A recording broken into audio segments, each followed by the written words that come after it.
What's up, you guys? What's really good? What's happening? I didn't know it was on yet.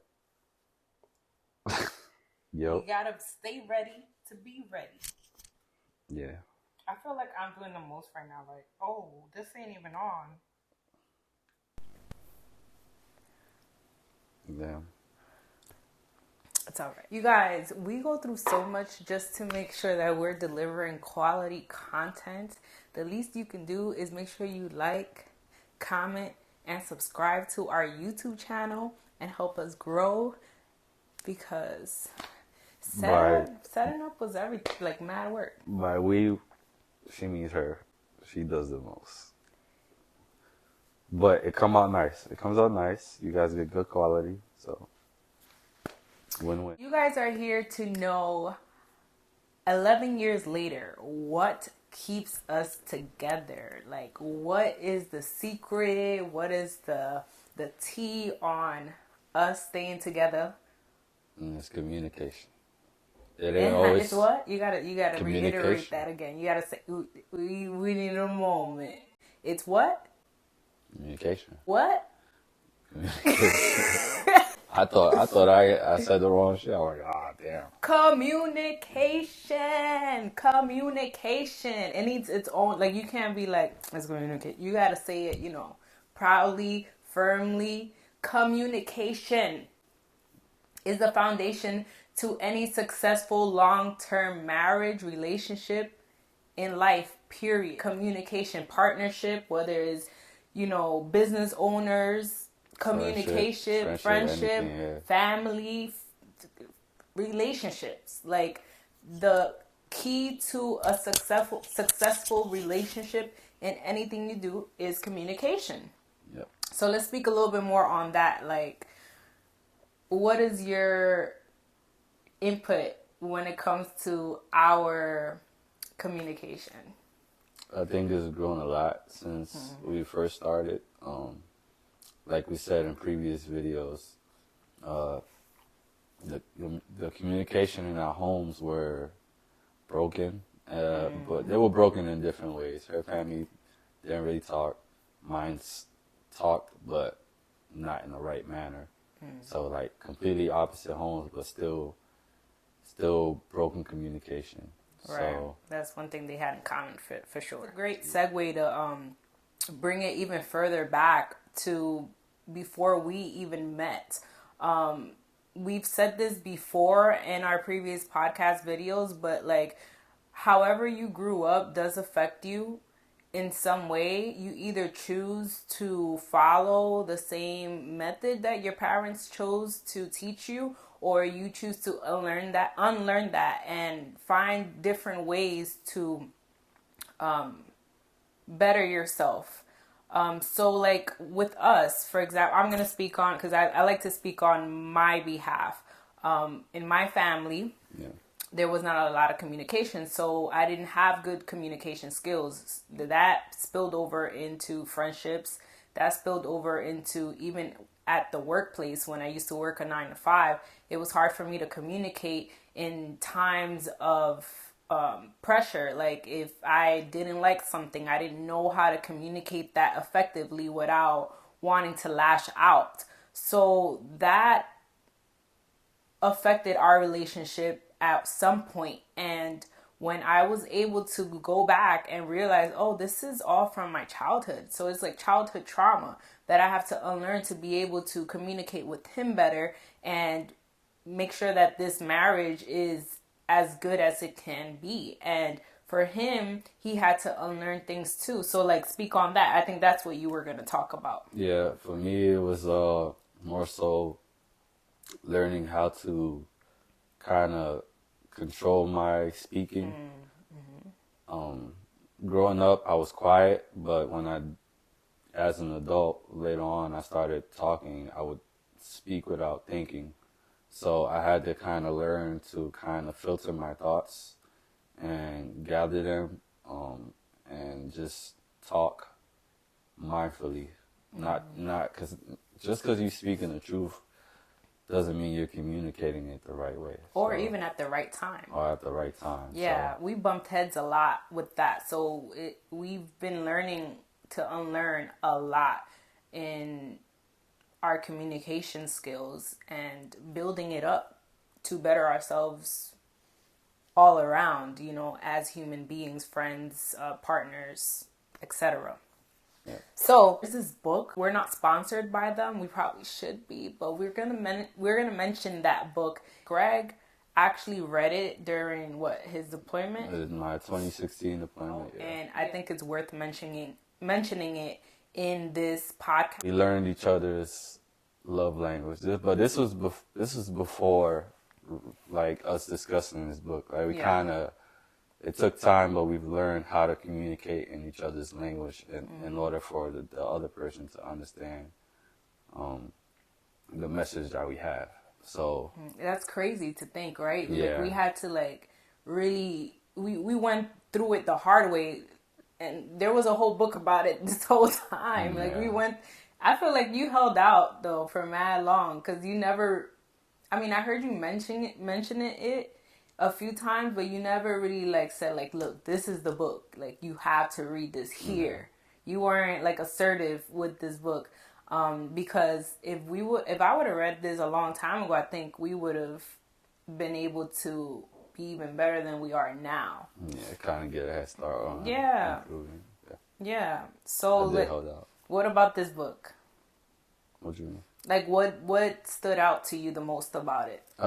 Just knowing, like I said, how to communicate in your love language, and also not necessarily getting frustrated when I think something is supposed to work, when in all reality, you know, like you might think it's cool, but it doesn't really speak to you. It doesn't really impact you the way, you know, another language does.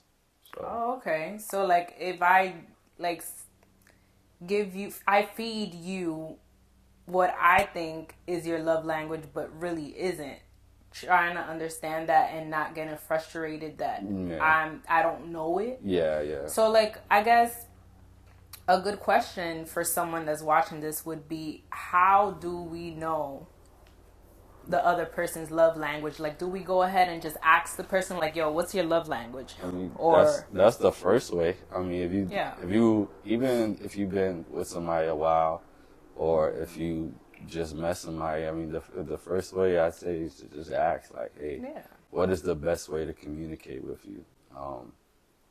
And if that don't work, then you're just gonna have to figure it out on your own. Kind of notice patterns, like, hey, I bought this person this, but you know they liked it, but they haven't used it. Or I said this to this person. I said this to this person, and you know their whole day just flipped upside down in a good way. Like you just gotta, you know, kind of figure it out and you know just learn the person. But you know, it's also there is a little conflict there, because you can ask someone straight up, what's your love language, right? The first day we date, let's say we're going out to dinner. It's Valentine's Day this week. So this episode is perfect. Like if you're going to go on a date with your Valentine, go ahead and ask them, what's your love language? And if they don't know, explain it to them, because a lot of people don't even know, some people don't even know what love they want to receive. That's what it comes down to. Yeah. Some people don't know what love feels like. Yeah, I feel like if they don't know, they can't really answer that question. No, yeah. Maybe you could ask them, like, you know, what do you expect from a person that you're dating, or your expectations. Yeah, what's your expectation of the other person? Maybe from there you can figure it out. So, like, if they say, "Oh, I expect to be pampered. I expect to, you know, take me out on dates every week," you know, then you kind of okay, this person's love language is this. Yeah. I noticed, haven't said anything about it because we're gonna get into it in a sec, but that's just an example right there. Talking to somebody, you can kind of figure out their love language. But again, it comes with communication. And time. Yeah, and time. I'm not the same person that he met 11 years ago. You know what I'm saying? So it's something that you have to adjust as the person evolves, because hopefully that person is evolving and not the same person that they were when you first met them. So that goes into another way that, you know, we were able to keep it together for so long, is constant house maintenance, keeping like that open communication, and learning how the person evolves can help you adjust, because the person's love language can also change throughout time. Like, they might be wanting Birkin bags right now, but after a while, you know, Birkin bags ain't no fun. That don't put no smile on her face. If you giving her 100 Birkin bags in 1 month, she ain't gonna care about that after a while. You know what I'm saying? So, like, it changes. You have to adjust. Yep. Yeah. All right. So I think now we should start getting into what are the different love languages. Okay. So there's 5, and I have them listed. You want to read it? Yeah.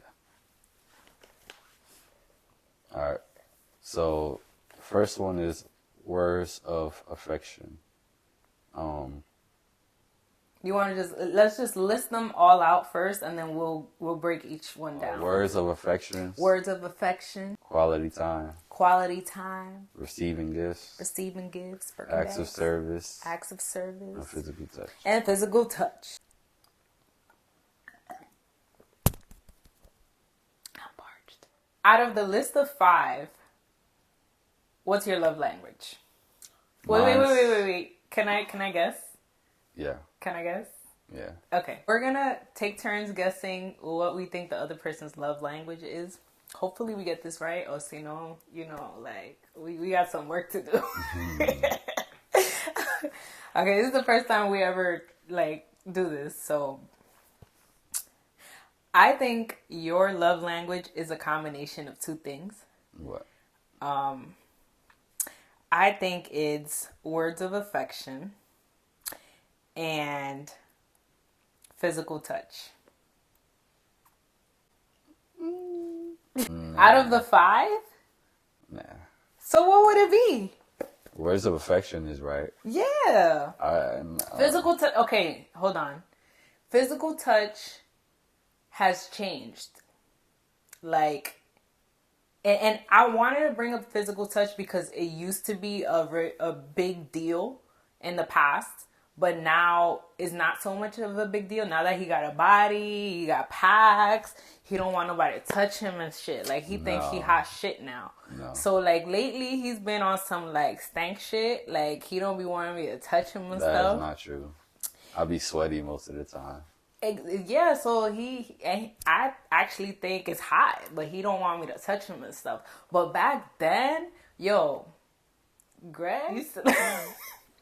I think it's because I wasn't physical enough with you. So you used to crave that. Like, you used to want that. Yes. Yeah, okay. It's not so much that now, but I did want to bring it up because it used to be a big deal. We used to get into arguments and shit about not being intimate enough. Bro, I go months without getting ass. That's not true. Don't say that. No. When was the last time you got ass? Bro, we ain't got to talk about that. But I'm saying, though, like, and how frequently was the last time? Before, I used to be dry. Like, you know what's that? Like, you laying next to the opposite sex. Like, most of the time, the opposite sex sleeps naked, and you can't even get no butt. Like, you can't even get no butt. So that was my frustration. Maybe because I was fat. Maybe. That's not, babe. I always found you attractive. I was just always in my bag about something. So not for them couple months. That's not true. No, but don't say that. I think a lot of it was just our interaction as well. Our communication was terrible. Yeah, it was. Our communication was disgusting, and I felt like that. Well, we'll get into that phase of our life a lot more later on. So make sure you subscribe and you turn on the bell, because this is just the beginning. Let's just say this is just the beginning. Y'all have a lot more to learn about JuJu and Greg. So make sure you're subscribed and tuned in. Let's go back to the 5 love languages. As far as like which one is Greg's main love language right now is words of affection, I believe. Yeah. Can I be wrong? No. Okay, your turn. What do you think? Oh no. What? I don't need that. Okay, so what is because I marked it off, that's why. Yours is definitely quality time above everything else. Yeah, that's quality time, acts of service, but more so quality time. Like you can still be mad and still want to be in my presence. Like, but I think the quality times comes with like, you know, like on top of us being together, it's, you know, an effective quality time. It's like, you know, we're enjoying each other's company while we're together. Because, you know, when we're not good, like, you know, you don't really want to be around me too much. Oh, yeah, no. But when we're good, you know, the time has to be a good time. Mm-hmm. And don't necessarily got to be coking and joking every 5 minutes, but it's, for you, it's just more so just, you know, being at peace with your loved ones around you. Yeah. And also, like, mindful, living in the moment. And I feel like that's the season we're in right now, because I don't know what the future is going to hold as far as, like, us being too busy to spend as much quality time as we can now. So I think I always have that in mind in a way. And not to mention, you know, Greg's in the military. So I think that over time that became a big deal for me, because when he's not home, he's away for long. So when he is home, I'm like, stay here. Don't go. I can't get back up. No, I'm joking. Break time. He's been drinking water, so gotta take his break. All right, so if we were to pick one for each what are you doing? You eating? I'm hungry. What is this? Lunchtime? I'm ready. So if we were to pick one for each person, for him, it'd be words of affirmation. For me, it'd be quality time. But we're still going to like break down the other ones to see if you can figure out what your love language is as well. And definitely make sure you comment below what your love language is, so that maybe, you know, if your date sees it or whatever, they could be like, you know, oh, okay, I got it. Don't be stingy with what your love language is. Stop trying to play games with these people. Tell them. Don't hold back. You know, because that's another thing. Like, I'm going to speak for the females. Like, I feel like me, at one point, I'm like, what I gotta tell him that for? Like, I gotta tell him what to do to satisfy me? Like, he should know this already. And it's not always like that. Like, you gotta help them out. You know what I'm saying? Yeah. Sometimes the other person not. Well, everybody different. Nobody thinking the same. So you just gotta assume that, okay, maybe this person doesn't know. So it's good to communicate. It's good to communicate, because then if you know, leave it open for error, don't be upset if he messes up. Yep. Yeah. Right? Yep. I learned that the hard way. Because a little bit of my pride was like, I don't gotta tell him nothing. Like, if he can't figure it out, then maybe it's not meant to be. But that's being ridiculous, because you're talking about a whole different person. Like, he can't read your mind. Yeah. So keep that in mind, ladies. Take note. The third love language that we haven't spoken about, and it's very self-explanatory, receiving gifts. Yeah, it's self-explanatory. I don't think we need to explain that. Or what do you want to say? You read that chapter. I didn't. Yeah, it is self-explanatory. But receiving gifts is, you know, receiving gifts. Like people that like spoil you. Yeah. Materialistic people. Like, you'll give them. They could be mad as hell, but if you give them like a gift right then and there, then they'll get over it. That makes them happy. Like, so that fulfills their love. So materialist materialistic is kind of the word to sum up receiving gifts. Right. And that's not to say that, just because I like quality time above all, I don't like receiving gifts. That's not true. I like receiving gifts. I think it's cute and thoughtful, but that's not gonna make me happy. That's not gonna wow her.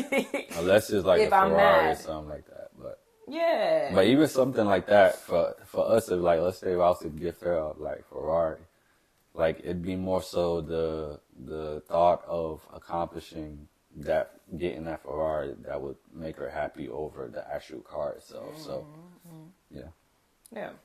So, and then acts of service. At first I had to read a little bit through the chapter to understand that. But since you read it, can you, what is it? So acts of service is doing things for people, for example, doing things without them asking, for example, rubbing, or even asking, just doing things for a person. Because you're being thoughtful, washing the dishes without... Yep. So washing the dishes without the other person asking, sweeping if you know the floor is dirty, changing the kid's diaper when the person had a long day. It's getting hot in here. Oh my God. Yeah. Yes. So that's what acts of service is. Just doing mindful deeds for a person. It's not necessarily gifting them things, but it's more so just making life easier for them. Yeah, making life easier for them, being there for them, physically, I guess. Yeah. So that's definitely top for me, along with quality time. I want the quality time and I want the acts of service in some type of combination. That's my language right there. So you haven't been here for a whole month and I haven't been able to put up the curtain, for instance, for a whole month because I got Zakai or whatever. I'm exaggerating. That's not something that happened, but I'm just giving an example. And he comes, 1 month later and Kai's taking a nap and he, puts up the curtain and I'm here watching him and I'm like, oh yeah, to the left, to the right. And he comes down and then I'm like, oh my gosh, quality time and acts of service, so sexy, yeah, that's me. The last one's physical touch, a hug, kiss, cuddling, smack on the butt, etc. Physical touch, that's pretty self-explanatory. Some people might be freaks and they just want to have sex all the time. That's a part of physical touch. Yeah, that's their love language, physical touch. So yeah, I think a lot of men might like that one. This doesn't have to apply to people in a marriage. It can just be someone in a relationship. That might be their love language, because there's two neighbors.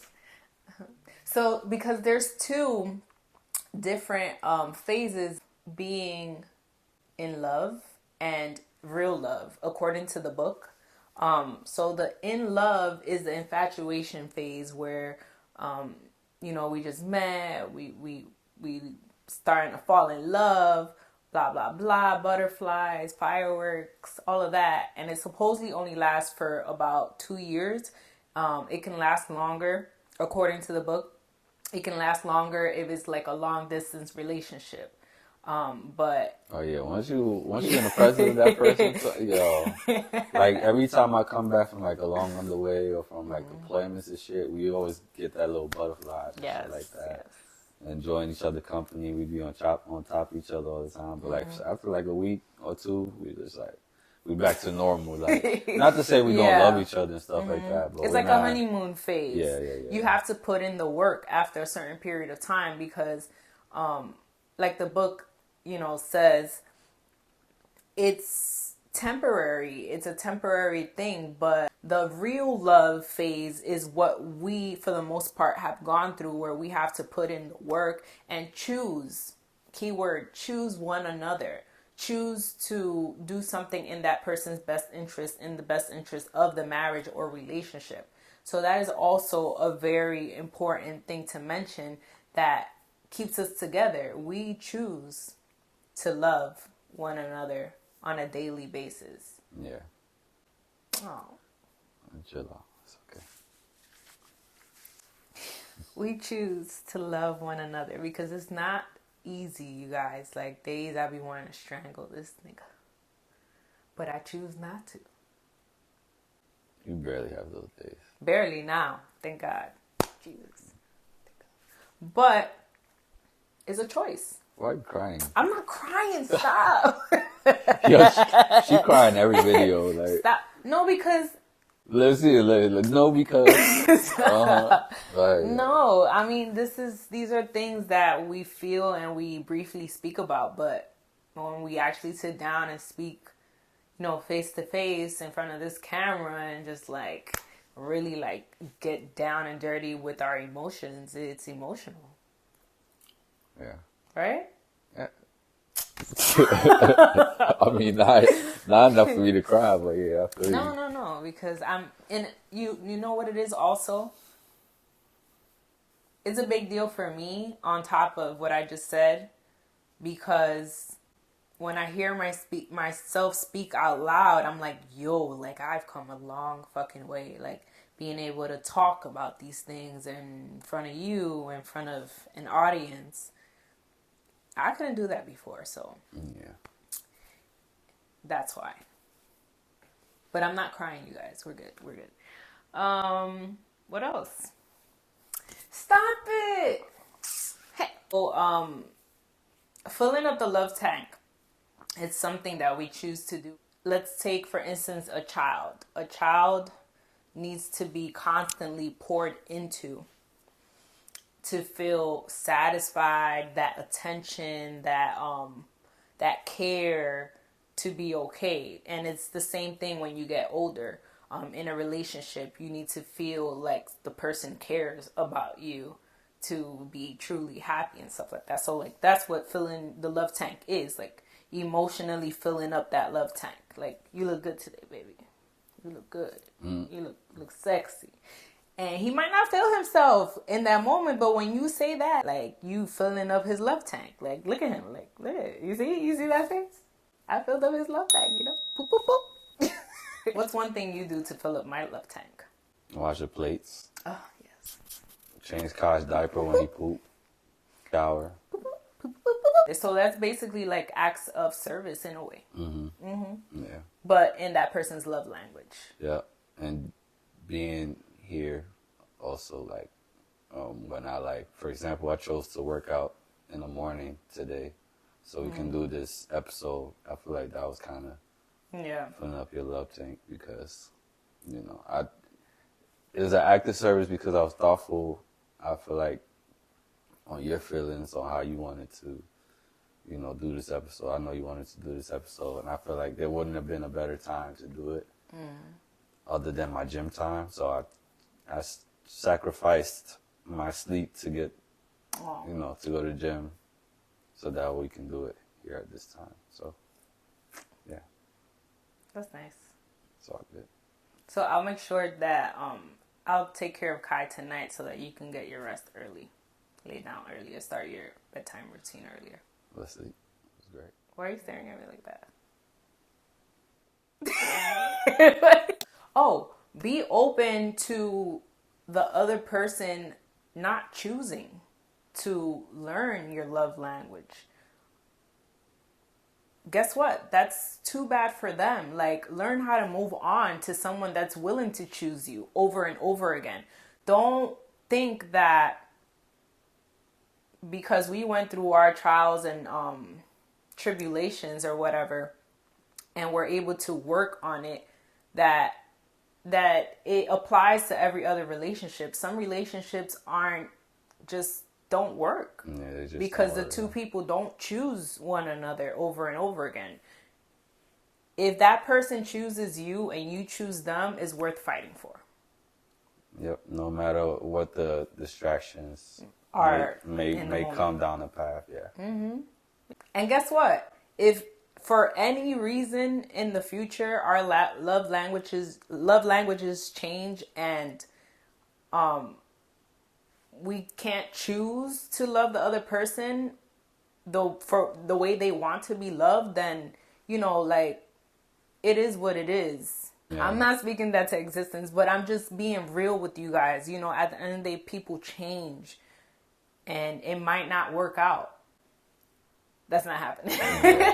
But I'm just giving you like an example. Learn to let go when the other person doesn't want to choose you. Yep. Yeah, because some people will be obsessed. Yeah, and then some. Yeah, and wasting their time. They always second option, and people just still to try to fight for it. You know, sometimes, like you said, some things not meant to be fought. Some fights are not meant to be fought. It's better to walk away. Yeah, just try to communicate with your significant other.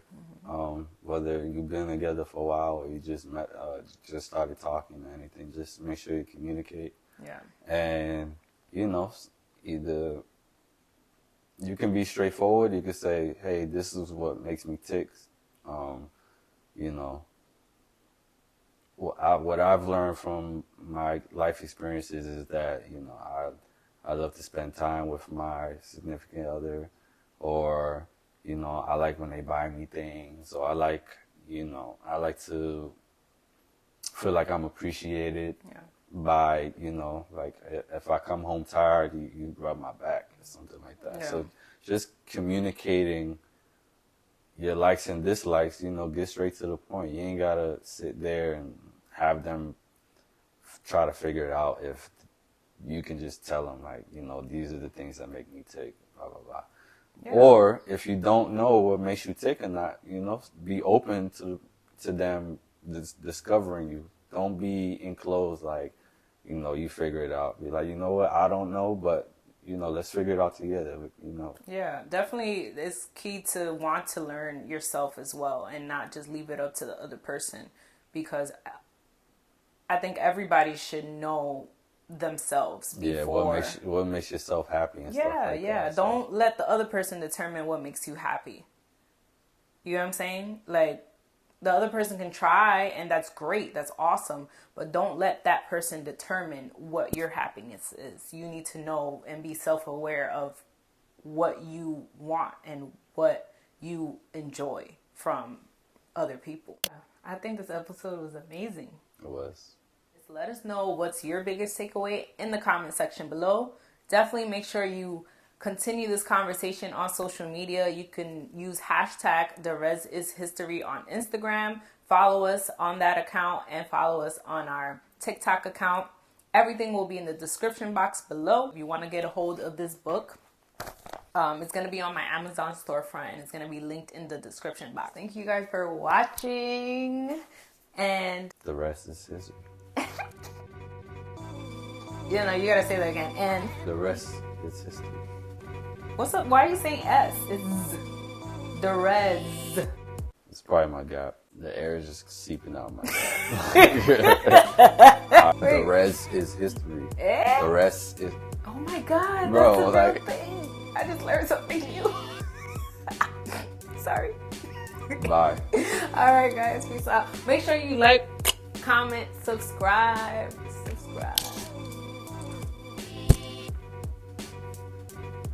You get that hip check. Oh my God, it cracked, right? I heard some shit.